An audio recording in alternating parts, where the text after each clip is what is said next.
Voilà, j'ai trouvé. Bon, en fait, l'effet beauté, faut être plus moche. Donc, la lèvre qui passe par là, le nez qui tourne comme ça, là.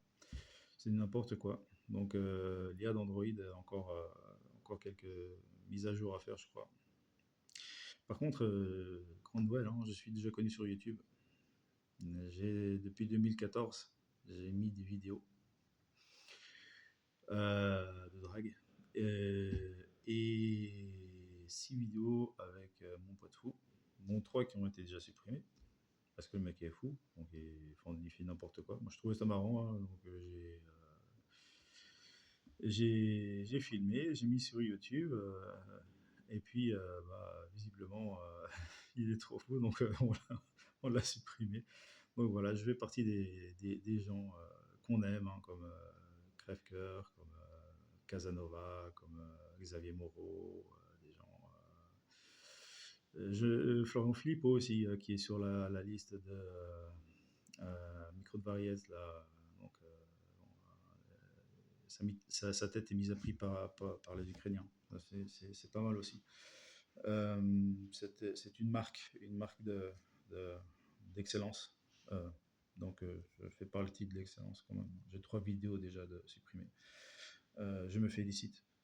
Alors, bon, moi je pensais que il y avait pas beaucoup de gens enfin moi personnellement, j'ai jamais été un moteur de recherche de YouTube.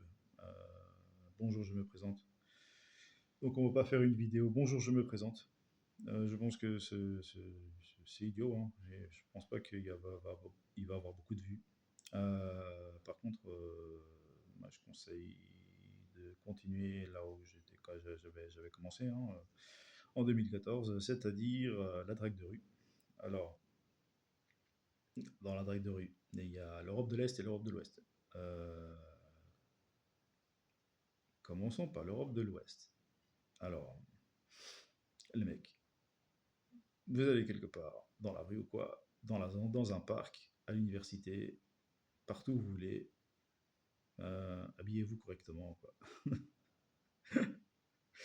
C'est-à-dire, et les filles ukrainiennes, c'est quand même quelque chose. Bon, elles m'ont pas appris des trucs très intelligents, mais là, quand même, c'était un truc intelligent, quand même. Prendre soin de soi, voilà, moi, par exemple, couper la barbe, là, faire quelque chose avec les cheveux, peut-être mettre un chapeau, une chemise, bon, bref, pas aller comme ça, quoi. Bon, c'est un peu un manque de respect, quoi. Après ça, euh, accoster les filles, bon, ça peut marcher, hein. L'accostement circonstanciel, donc vous voyez une fille qui fait quelque chose de bizarre, de chelou, et puis vous allez l'accoster comme ça. Bon, moi en général, j'essaie d'avoir un visuel, je me retourne et puis j'arrête la fille, et, ouais, j'arrête la fille et bah, je lui demande où se trouve ce bâtiment. Bon, évidemment, elle sait que c'est pour la draguer, mais mettre un râteau à un mec qui vous demande son chemin, c'est un peu plus compliqué. Donc en général, ça passe mieux. Euh, Parfois il y a des dénis, hein. Donc on verra, ce mec, bon, il veut me draguer, il a trouvé rien d'autre que ça. Bon bah voilà, je passe mon chemin. Bon, c'est très irrespectueux au niveau de la fille. C'est la fille qui devrait avoir honte, pas vous. Donc moi c'est plutôt ce que je fais quand je le peux, parce que à Bruxelles tout le monde est super tendu, hein. Voilà, c'est la course contre la montre, donc bon bah quand c'est la course contre la montre, en général, bah, vous n'avez pas forcément le loisir, parce que à Kiev les rues sont énormes et puis les gens marchent, donc vous avez le loisir de le faire, mais parfois à Bruxelles, bon bah voilà, faut courir, arrêter et faire l'ouverture circonstancielle. Alors bon, là, il y a des râteaux. Il y a des râteaux. Mais de ce que j'ai vu, moi j'étais à l'avenue du Bailly avec mon pote qui est timbré là. Euh, je me suis pris des râteaux parce que j'adore accoster les lesbiennes. Je trouve ça super fun, hein. Surtout que dans les lesbiennes, en général, il y a une fille qui est plus belle que l'autre. Alors la fille qui est plus belle que l'autre, en général, elle est bi. Et quand elle voit un mec, qui va la draguer alors qu'elle est avec sa copine, ça lui fait de l'effet. Et alors, là, sa copine, elle est folle de jalousie, quoi. C'est trop marrant à voir, quoi. Et mon pote fou, lui, il prend toujours les plus belles filles, hein, il me laisse toujours de côté les plus moches, hein. Moi, je fais avec.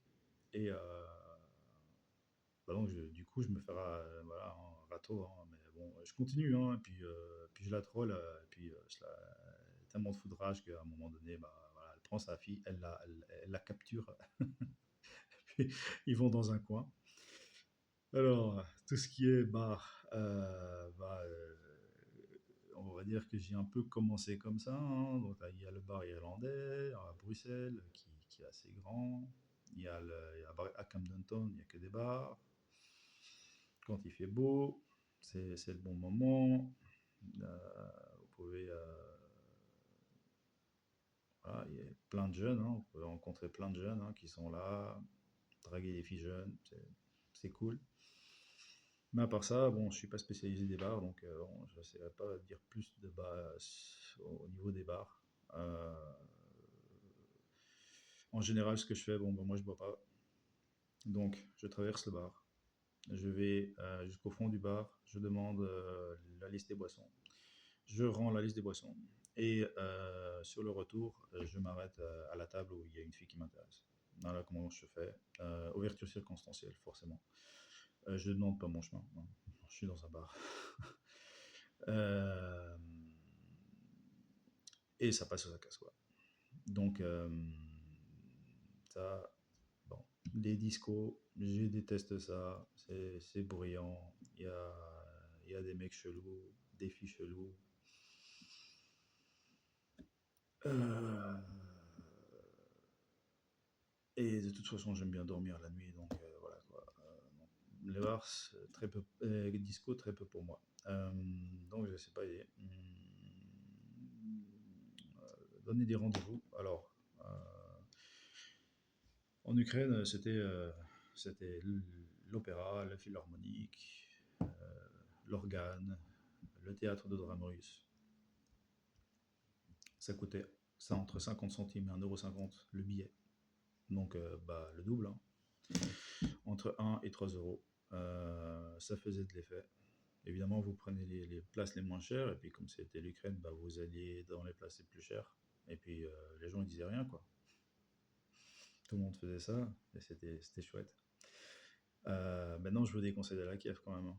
Euh, alors, truc à savoir quand même, je suis allé l'année passée à Odessa, donc je suis passé à Lvov. J'ai vu que bon, eux, ils étaient totalement à l'ouest, comme on dit, mais vraiment à l'ouest. Euh, Après Odessa, j'ai vu que les filles étaient très réticentes. Donc, j'ai trouvé un Américain qui s'est fait arnaquer en ligne, et il voulait voir la fille. Bon, la fille elle n'existait pas, ou bon, elle existait, mais peut-être qu'elle était, je sais pas moi, en Russie, ou aux États-Unis, ou en Europe, en Belgique, en train de gratter la CPS, et gratter le billet d'avion pour les États-Unis pour elle et sa fille. Bref. Le mec, j'ai eu pitié de lui, donc j'ai été avec lui.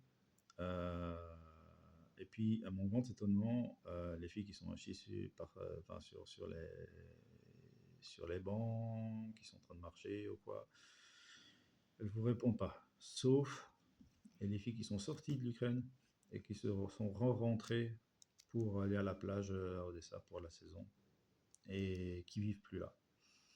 Celles-là, elles n'ont pas encore vu la guerre, elles n'ont pas encore vu beaucoup de choses. Et là, il y a un moyen. Mais par contre, si vous allez attaquer des filles de là-bas, il y a un problème. Et le problème, je l'ai vu à Nikolaïev, parce qu'il y a un mec, un Africain, qui n'a rien compris du tout à la vie, qui n'a rien testé du tout. Et donc, lui, il nous dit, ah, il y a cette ville-là, et il n'y a que des filles. J'ai été travailler là-bas. Alors, on a regardé, 600 habitants. Bon, on lui a dit, bon, ton truc là, il a même pas un bar, qu'est-ce qu'on va faire? On va aller toquer à la porte de toutes les filles. Donc on va à la Nikolaïeville. Alors, là-bas, j'ai vu le problème. Ça veut dire que les mecs reviennent de la guerre, totalement drogués et fous. Et les filles ont peur des mecs. Et en général, il y a peu de personnes qui vont visiter l'Ukraine maintenant, quoi. Surtout Nikolaïev, un peu plus Odessa, mais c'est surtout les filles qui reviennent, donc les filles de l'Ukraine, qui reviennent dans leur pays. Les mecs ne pouvant pas, s'ils rentrent, c'est pour aller à la guerre. On leur met des menottes et direction le front. Donc c'est les filles qui reviennent. Donc elles voient des mecs. Ça peut parler anglais, ça peut parler. Oui, parce qu'il y a des mercenaires évidemment qui sont aussi tout aussi drogués, tout aussi fous, tout aussi dangereux. Donc vous êtes un mec. L'Ukraine, c'est pas fait pour vous et je crois que ça va pas être fait pour vous avant longtemps. Sauf exception. Le truc qu'on peut pas dire, mais bon, les filles qui sont mineures, donc qui ont où la guerre a commencé quand elles avaient 13 ans, 12 ans, là il n'y a pas de... Bon, là ça passe parce que elles ont vécu un peu dans cet environnement. Après il y a aussi un autre problème, c'est l'anglais. C'est-à-dire que les professeurs d'anglais, donc c'est généralement des femmes, et les femmes pouvant passer la frontière, les professeurs d'anglais sont partis les premiers, quoi. Et donc du coup, il n'y a plus de cours d'anglais. Donc les Ukrainiens, par le surgique là, ou le russe, voilà. Je crois qu'ils ont fait, voilà, ils ont voulu faire propager la langue russe en faisant cette guerre. C'est dit n'importe quoi, franchement. Euh, mais il y a le Bélarus qui reste. Et bon, ce sont des gens que j'ai trouvé très froids quand même, hein. J'ai fait le Bélarus, mais bon, c'est très froid.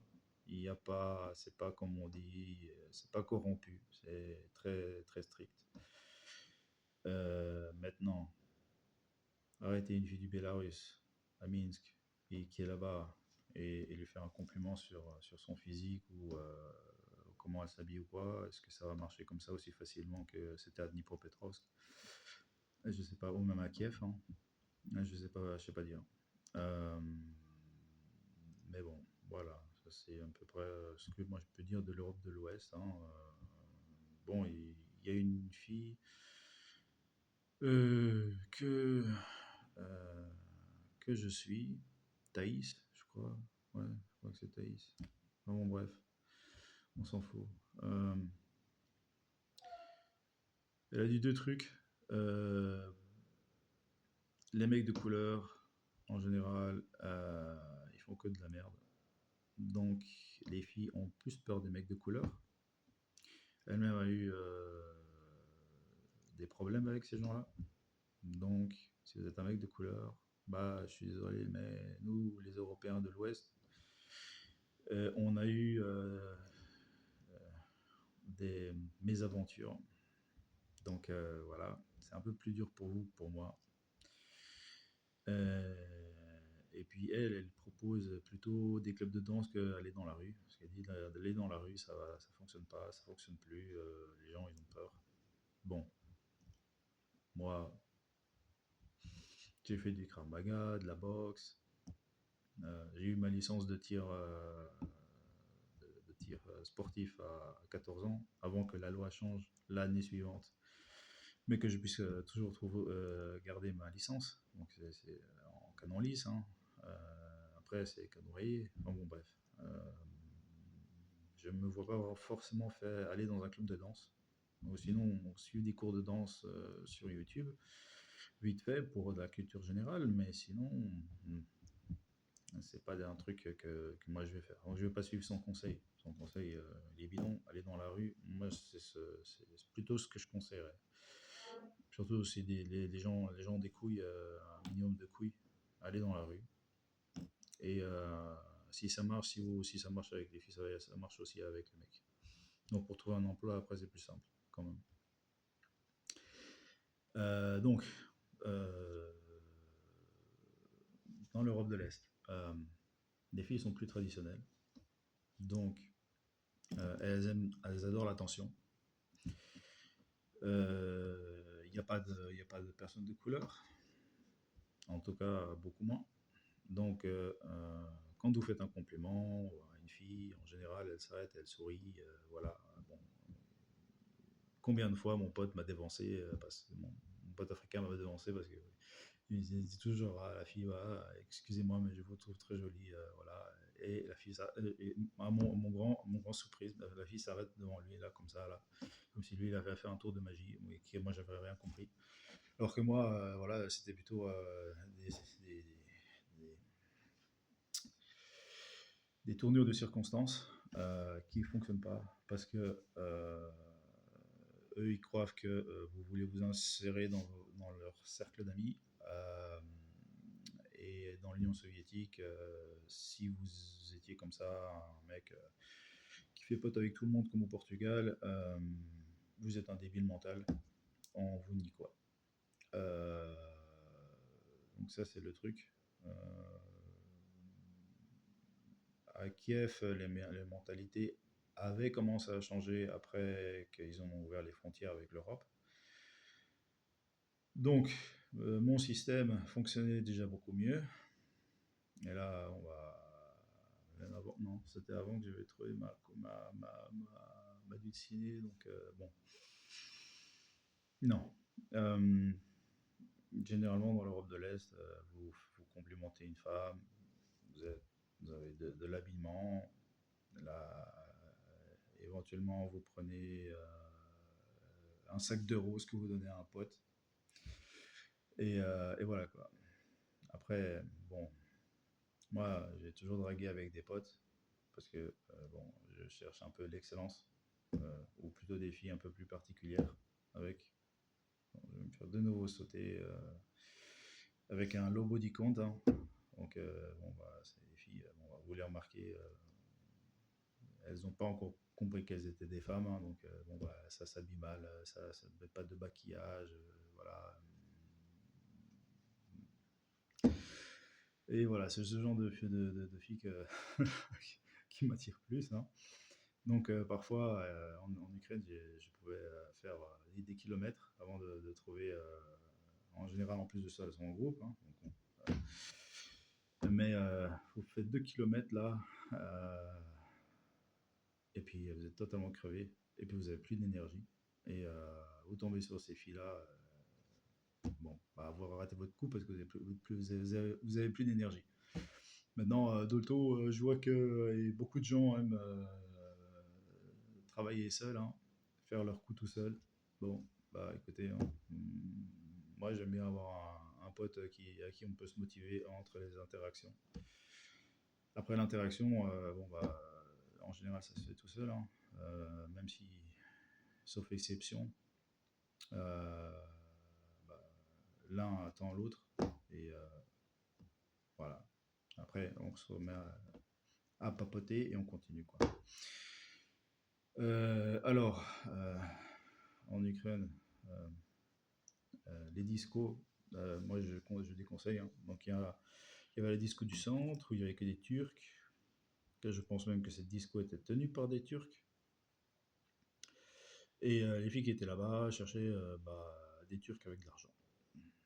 Après, il y avait d'autres discothèques avec des loupards. Un de mes potes y a été et s'est pris une bombe lacrymogène dans la gueule. C'était même pas à l'entrée, hein, c'était à l'intérieur de la discothèque, hein, donc, voilà, il devait avoir quelques personnes en train de chialer comme des gosses. Donc, faites pas les discours en Ukraine, je crois que c'est pas une bonne idée. Les bars, c'est pas non plus une bonne idée. Il y a que des mecs ayant généralement des touristes, euh, et quelques filles au bar qui sont là spécialement à attendre le touriste qui a de l'argent qu'elle va plumer. Et moi, je déconseille franchement, que ce soit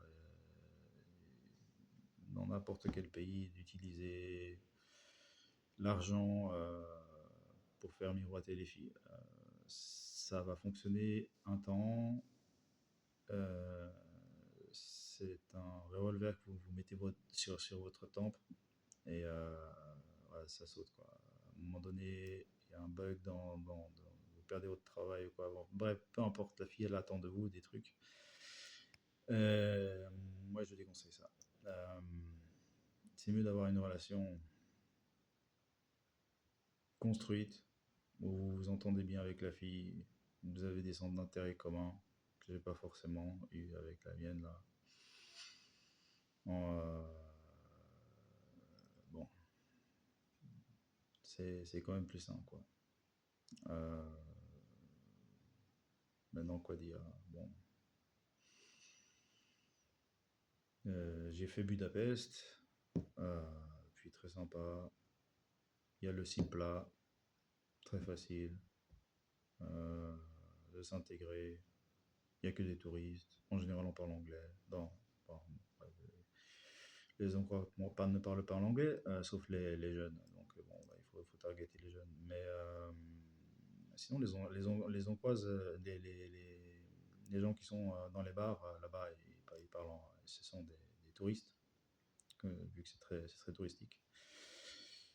Donc voilà, euh, mon expérience drague. Vous pouvez aller voir les vidéos, hein, de comment est-ce que les filles foutaient le camp. Bah oui, bah, elles foutent le camp. Parce que mon pote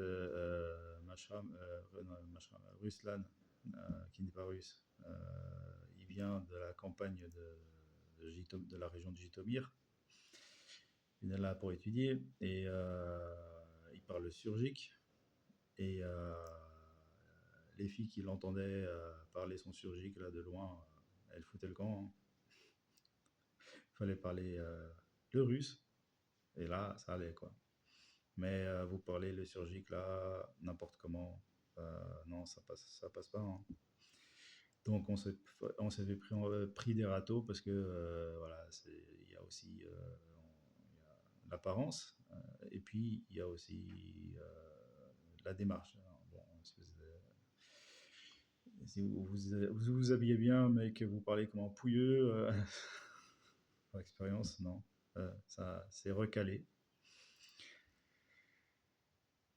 Euh, Après ça, bah, tout le monde n'est pas comme moi, hein. Tout le monde ne veut pas avoir une vie de famille, des enfants, se marier, machin, bazar. Ils veulent juste tirer leur coup. Alors j'avais mon pote Maxime là qui était avec nous. Euh, Lui, il draguait des filles, il prenait les numéros de les filles, mais il offrait rien comme boisson. Rendez-vous au parc. Après une fois au parc, j'ai oublié quelque chose chez moi. Ça te dérangerait de passer, de m'accompagner. Il tournait ça de telle manière que la fille disait oui, évidemment. Après ça, le mec, il avait une Porsche Panamera. Donc, une fois que la fille était dans la Porsche, les idées commençaient à tourner. Et puis, il avait loué. Oui, il était de Donetsk, pas de Donetsk, de Mariupol. Donc, il avait un russe parfait. Donc, à ce niveau-là, il n'y avait pas aucun souci quand il allait avec moi. Et donc, quand lui, il arrivait au dernier étage, bon, bah, c'était son appartement, avec jacuzzi, avec bar et tout ça. Et puis, il disait, ah, bah, on reste un peu chez moi, hein. Puis, ils passaient la nuit ensemble. Puis, le lendemain, la fille, allait dehors. Bon, moi, c'est pas le genre de relation que je cherche, hein. Donc, bon, bah, voilà quoi. Maintenant, à chacun sa sauce. Donc voilà. Et si vous voulez aider mon travail, vous pouvez acheter mes livres qui ne sont pas encore à vendre sur Amazon KDP, qui ne sont pas encore faits, qui ne sont pas encore terminés. Mais voilà, les liens vont être en description sous cette vidéo, comme disent tous les youtubeurs. Faites-y un tour une fois que ça sera fait. Et voilà. Suivez notre chaîne.